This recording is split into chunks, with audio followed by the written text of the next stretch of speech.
flat out, what foods can make you happy? It's an interesting question and an important one, and it's one that we stumbled upon really by accident. We were doing a study a number of years ago with Geico, the car insurance company, because we had done some studies showing that a plant-based diet, a vegan diet, could help people lose weight and tackle their diabetes. And so our friends at Geico, whose national headquarters is just about 3 blocks that way from our office, they said, let's do a study here, and we did. And Geico employees, as part of a clinical trial, went on a completely low-fat vegan diet. And exactly what you'd think would happen happened, which is that they lost weight. And their cholesterol improved, and their blood pressure came down, and all these things, which you would expect. But something that we weren't exactly expecting happened too, and that's that their moods got better. And we were able to measure this using specialized,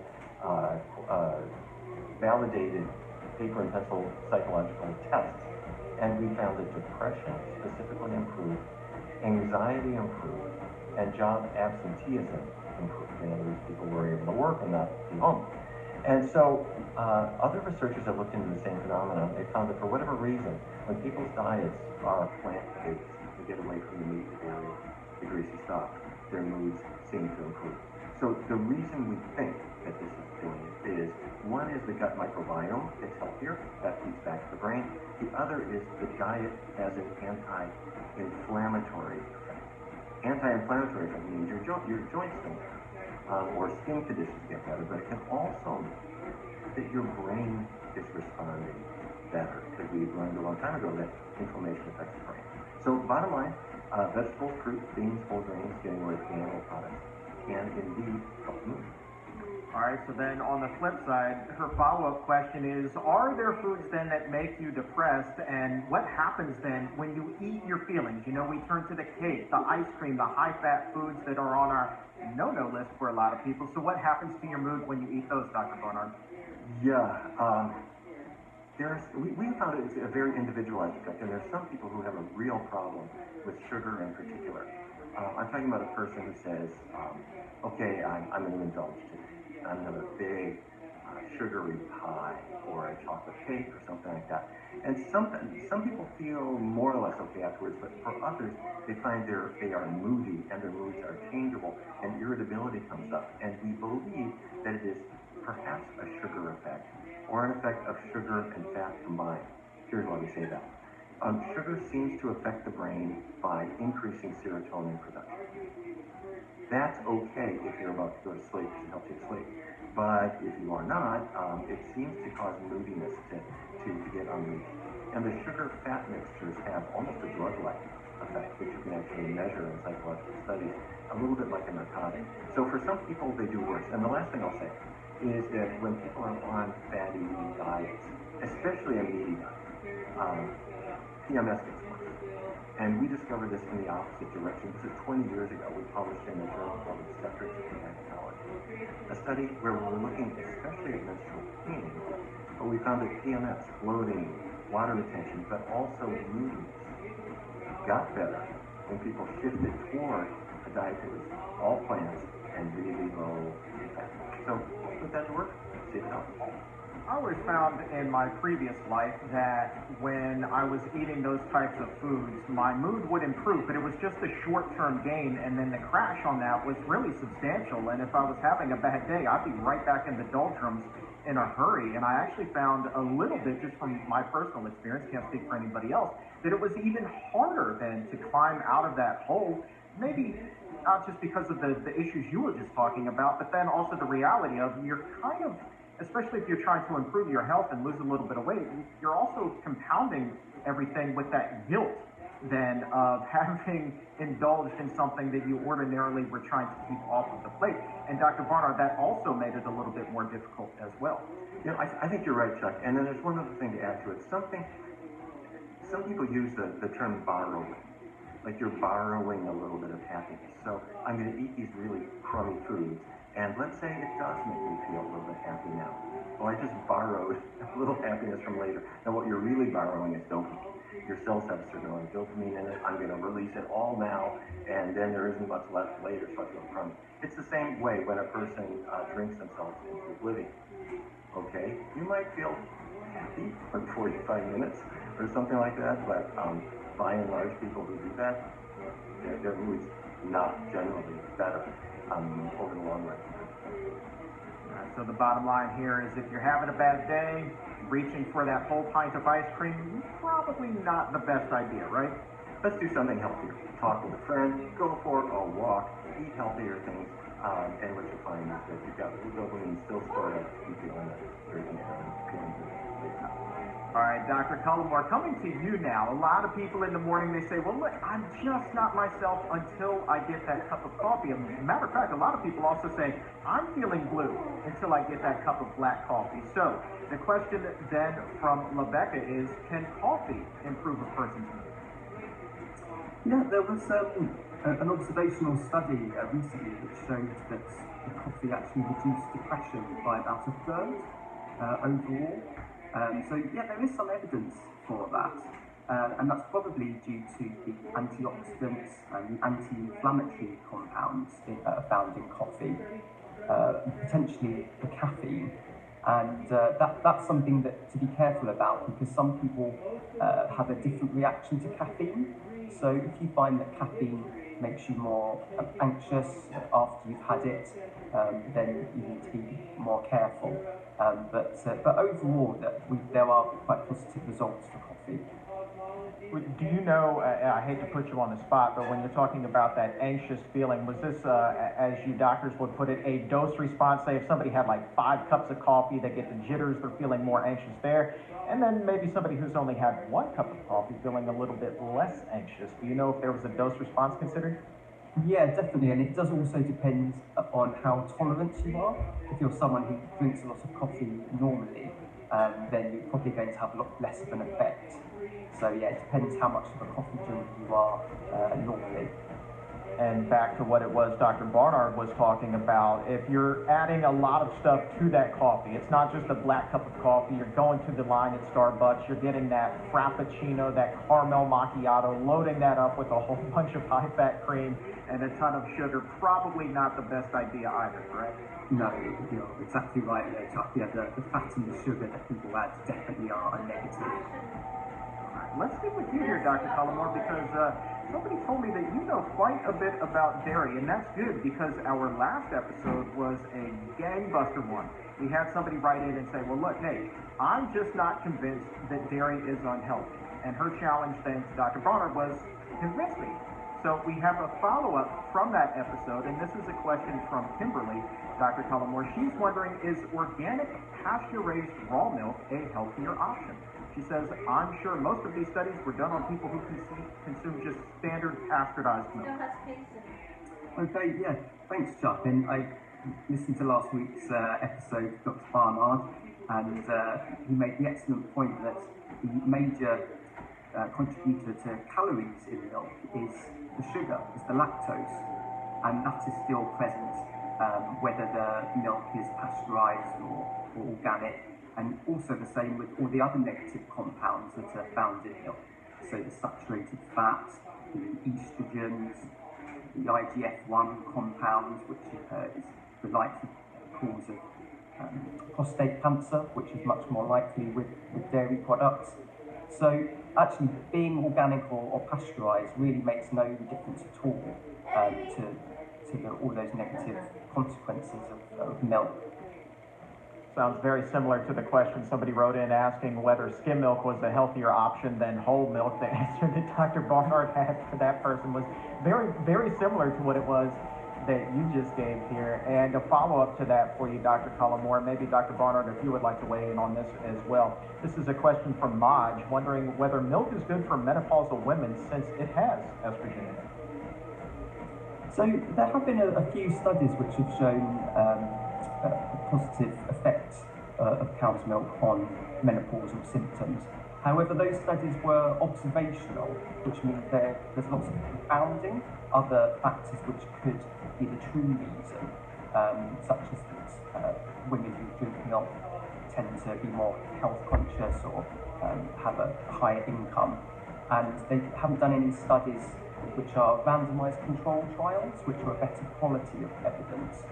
And it's also just worth emphasising again all of the negative consequences of dairy products. So the cancer, the heart disease, Parkinson's disease, acne. So it's much safer to go for soy milk, for example, which Dr. Barnard's study has shown with a whole food plant-based diet reduces the symptoms of menopausal of the menopause, but without any of those negative consequences of cow's milk. Dr. Barnard, is there anything you would like to add to that? I know you've done so many studies recently with menopausal women. Yeah, I have to say it's been a really wonderful experience. We started these studies in the fall of 2020 because we were looking at the effects of diet on menopausal symptoms, especially hot flashes, but also sexual symptoms and others. And the combination that we hit on did not have dairy in it at all. But the thing that seemed to really work, by that I mean what really knocked down the hot flashes a lot, was three things. Vegan diet, no animal products at all. Number two, keeping oils really low. So this is not a guacamole effect. Not lots of peanut butter and nuts. It was vegan and low in fat. And the third thing was soybeans. We asked the participants to have a half a cup of whole soybeans every day. And I described this in my book, Your Body in Balance, but we had time to do a couple of studies on this, and it is, we expected the effect to be kind of moderate, but the effect was profound for many of them. And many of the women were just, they didn't have any more of the really bothersome hot flashes at all. And for others, they were just turned way, way down. And then when we looked at sexual effects, vaginal dryness and so forth, for many of the women that improved as well. And we were really quite struck because the effect is just the opposite of, well, let's say a person has some dairy and well, it's got estrogen in it, maybe it should help me feel better. But you end up not having good effects on your body weight, and your cholesterol might be worse and other things. When people go on the vegan diet, low fat plus soybeans, there was good weight loss, better results all the way around, better health. And it's also just the opposite of the effect you get if you took hormone replacement therapy, where the prescribing doctor has to say, well, it'll increase your risk of certain kinds of cancer, it can increase the risk of blood clots, increase the risk of heart disease, maybe increase the risk of dementia. And good grief, if I can do this with diet, so much the better. So bottom line, skip the milk. There's a much better approach in what we described. And Dr. Barnard, I want to stick with you here. So we're talking menopause now, but let's shift to earlier in the fertility spectrum, talk a little bit about pregnancy. We have a question from Meg, and Meg is wondering whether the mechanism for gestational diabetes is the same for regular diabetes. Great question, because this is a big issue and it's growing fast. Gestational diabetes, what that means is you didn't have diabetes going into pregnancy. But partway through, the doctor does a blood test and says, sorry, your blood sugar is really high. This is gestational diabetes. This is going to affect you. It's going to affect your baby. We got to treat this. What kicks this off is insulin resistance. That means that your pancreas still is making insulin, and the insulin's job is to get the sugar into your cells. That's all still true. But for some reason, your muscle cells and your liver cells aren't responding to that insulin. That's insulin resistance. And to answer your question, yes, this is the same thing that kicks off type 2 diabetes, which is the real common form of that disease. And in fact, after you give birth, the gestational diabetes usually resolves. But here's a sign, not only that you're going to get diabetes again during your next pregnancy, but you're probably headed for type 2 diabetes overall. So what do you do? Well, we kind of do what we were describing for menopause. Vegan diet, really low fat. 20 years ago, we did a study in people with type 2 diabetes and showed that just those things, plant-based diet, getting your oils really low, it counters that insulin need. Makes your insulin work again, gets your blood sugars down, plus all the other benefits. Helps you lose weight, helps keep your cholesterol down too. So yes, similar mechanism, and it's something you definitely want to take seriously. Follow-up question now from Meg really quickly. Is an A1C of 4.5 high for someone who's eating a whole food plant-based diet, Dr. Barnard? No, that is a great A1C. You can go all the way up towards 5.6, 5.7. If you're at 5.6, you're in the normal range. So 4.5, That's great. You could sell that A1C on eBay. People would like to have that. Doc. Caught me off guard with that one. Okay. I wonder what you would get. That's pretty good. Okay, Dr. Cullimore, your turn on the hot seat. Take a question now from Gretchen. Two-parter. She's wondering, one, what is TMAO? And two, what could cause someone's level to be elevated if they're eating a whole food plant-based diet? Yeah, so TMAO is one of the compounds that's we've realised in recent years is responsible for heart disease. So we've known for a long time that vegans have a much lower risk of heart disease, and we thought that's due to saturated fat, and that is definitely a large part of it. But we've realised there are other things going on as well, and that includes this compound called TMAO, and that's caused by compounds usually from animal products, meat, dairy, eggs, fish, that gets metabolized by the microbiome, which is the good bacteria in your intestines, and it produces this compound which causes furring of the arteries and puts you at much higher risk of heart disease. So, as I mentioned, it mostly comes from compounds like choline, carnitine, which come from animal products. It is worth checking that you're not having any energy drinks, because they often contain carnitine. And other things, it's worth getting your liver and kidney function checked, because that can cause higher levels as well. But if you cut out animal products, that should drastically reduce your levels for most people. When you're talking about energy drinks, are you speaking about something like a Gatorade, or maybe a Monster Energy, or a Red Bull? Things like the Monster drinks, yeah, they contain carnitine, which can be a vegan version, so it may say it's vegan, but it's just worth checking that. Let's stick with you. Let's stick with you here, Dr. Cullimore. Take a question now from Sarah. She says, this is kind of a long-winded one, but I think it's a good one. My mom has been plant-based for about 6 months, and she recently got lab work done, and she was disappointed to see her cholesterol was 30 points higher. She says she mainly eats whole food plant-based with the occasional vegan junk food. What could cause cholesterol to go up on a plant-based diet? Okay, I mean, that's a good question, because the evidence does show that vegans generally have much lower cholesterol levels. She said that she has a healthy diet. It is just worth checking she's not having processed burgers like Impossible or Beyond, because they are high in saturated fats from coconut oil. Other things to check are she's not drinking too much alcohol, smoking, if she's doing some exercise. Other conditions like the menopause can cause cholesterol levels to go up as well.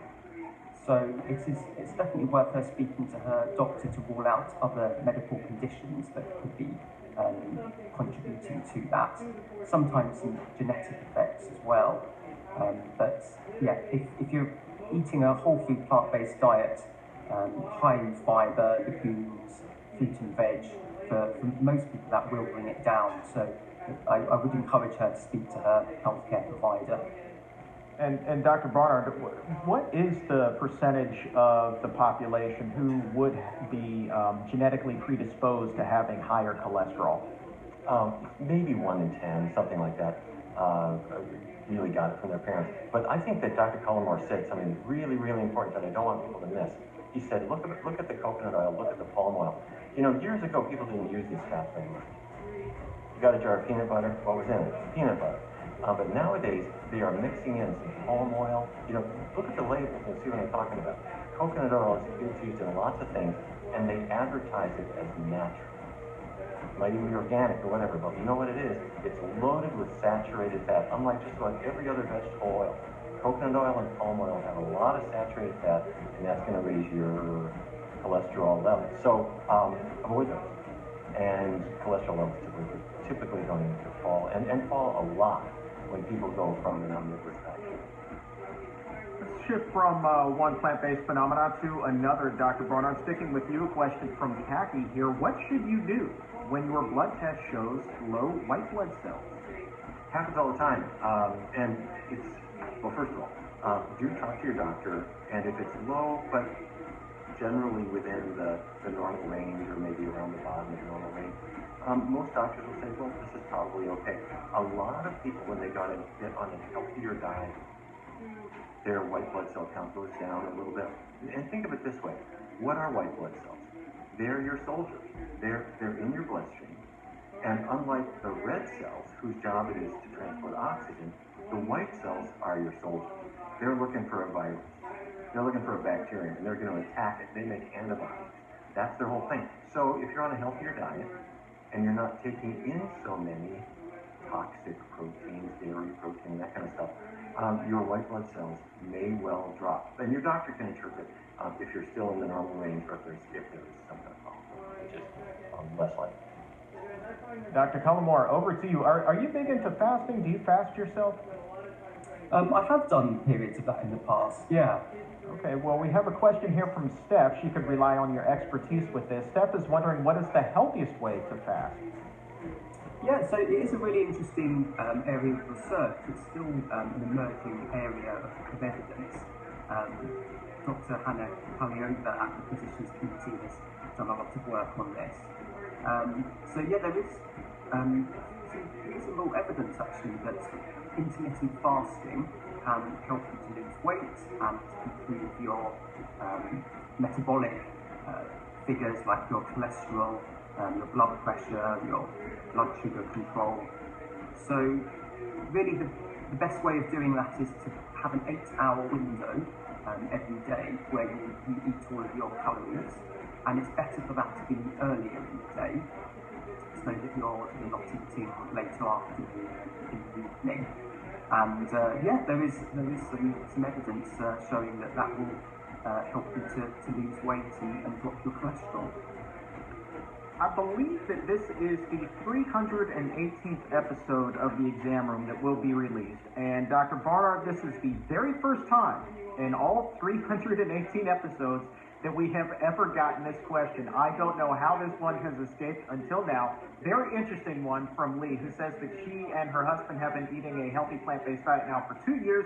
They feel absolutely fantastic, but Dr. Barnard, Lee says that one thing she has noticed is that she sneezes a lot more since changing her diet. So she's wondering whether being vegan makes your nasal passages more sensitive to things as you're breathing in. She's read my new book, 300 Recipes Made with Black Pepper. So,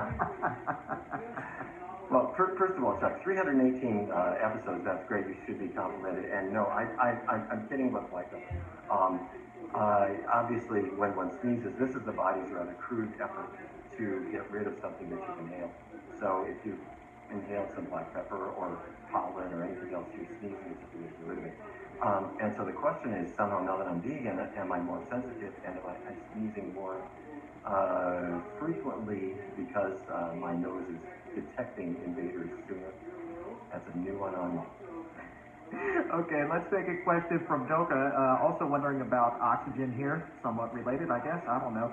Doka's question, Dr. Barnard, is it possible that eating a whole food plant-based diet enhances the oxygen saturation in a person's blood? We've looked at this and related questions for athletes, because think about it, when you've got exercising muscle, and as let's say you're running or you're just going upstairs or whatever, you start breathing harder. Your lungs are pulling the oxygen out of the air, and your lungs are putting it into your bloodstream. Why? To get it to your muscles, because they need it. They are using it. They're using it a lot. So you need good oxygenation of your blood in order to oxygenate the muscles so that they can continue to work. What gets in the way? What gets in the way is Velveeta and all kinds of fatty foods. If you eat fatty stuff, it makes your blood more viscous, more thick, more like oil, less like water, and so it doesn't flow as well, and your oxygenation goes down. And this is why a lot of people are getting away from all the fatty foods. This is why people go to a vegan diet when they're in an endurance sport. So if you want to improve the oxygenation of your blood, but more importantly, the oxygenation of your tissues, you want to get on as clean and low viscous diet as you can. So that means vegan, no animal products. I mean, cheese, 70% fat. That's just asking for viscous blood and reduced athletic performance. So get away from the animal product, keep oily foods to a bare minimum, and your oxygenation and your athletic performance is likely going to be a whole lot better. Gentlemen, we are covering a lot of different ground today. I love these live shows. We get questions about so many different things that literally everybody is going to key in on something that applies to them. So this is so cool. Dr. Cullimore, let's go to you here. Hopefully you can help out Tara Ray. Tara Ray's question is, when I don't consume oil, I always lose too much weight. She's wondering what she can do differently.